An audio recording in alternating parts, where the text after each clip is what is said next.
এখন জলপাইয়ের সিজন। জলপাই আচার তৈরি করে সারা বছর সংরক্ষণ করতে পারেন। আজকের আচারের রেসিপিটা হচ্ছে টক মিষ্টি ঝাল ঝাল। আচারটা খেতে দারুণ হয়েছে। আশা করছি আজকের রেসিপিটাও সবার কাছে ভালো লাগবে। খুব সহজ রেসিপিতে শেয়ার করছি, যাতে ঝামেলাহীনভাবে তৈরি করতে পারেন।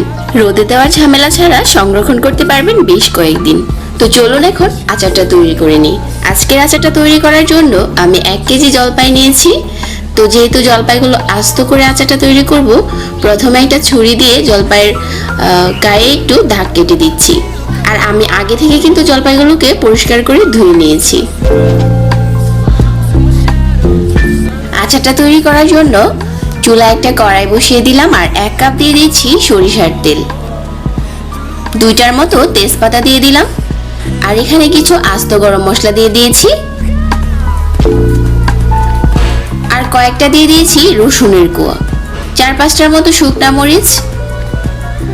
তো এই গরম মশলাগুলোকে কিছুক্ষণ ভেজে নিচ্ছি। তারপর এখানে 1 চামচ দিয়ে দিচ্ছি পাঁচফোড়ন, 1 চামচ দিয়ে দিচ্ছি আদা রসুন বাটা, 1/4 কাপ দিয়ে দিচ্ছি সরিষা পেস্ট, 1/2 চামচ দিয়ে দিলাম হলুদের গুঁড়া, 1 চামচ দিয়ে দিলাম মরিচের গুঁড়া। এই গুঁড়া মশলাগুলো দিলে কিন্তু আচারের মাঝে খুব সুন্দর একটা কালার আসে। তো এখন সবগুলো মশলাকে একসাথে ভেজে নিচ্ছি। কিছুক্ষণ মশলাটাকে কষিয়ে নেওয়ার পর আমি এখানে যে আস্ত জলপাইগুলো নিয়েছিলাম ওইগুলো ঢেলে দিচ্ছি। জলপাইগুলো দেওয়ার পর আরো ভালো করে নেড়ে চেড়ে নিচ্ছি মশলার সাথে। আর আমি কিন্তু এখানে কোনো পানি দিইনি। সরিষা পেস্টের মাঝে যে পানিটা ছিল ওইটা দিয়ে কিন্তু আমি আচারটা তৈরি করব। 1/2 কাপ দিয়ে দিচ্ছি চিনি। চিনিটা দেওয়ার পর কিন্তু চিনি থেকে এমনিতেই একটু পানি উঠবে। তারপর যেটা করতে হবে, মিডিয়াম আঁচে ঢাকনা দিয়ে ঢেকে আচারটাকে তৈরি করতে হবে। তো এখন আমি বেশ কিছুক্ষণ নেড়ে চেড়ে একটা ঢাকনা দিয়ে দিচ্ছি। চুলার আঁচটাকে মিডিয়ামে রেখে আরো কিছুক্ষণ নেড়ে চেড়ে নিচ্ছি। আর পুরো আচারটাই আমি তৈরি করব লো আর মিডিয়ামের মাঝামাঝি চুলার আঁচটাকে রেখে। অল্প আঁচে আচারটা তৈরি করতে হবে। আচারে কিন্তু কোনো রকম পানি দেওয়া যাবে না। আর এই অল্প আঁচে জলপাইগুলোকে সিদ্ধ করে নিতে হবে। আমি কিছুক্ষণ পর পর ঢাকনা দিয়ে ঢেকে দিচ্ছি আর নেড়ে নিচ্ছি।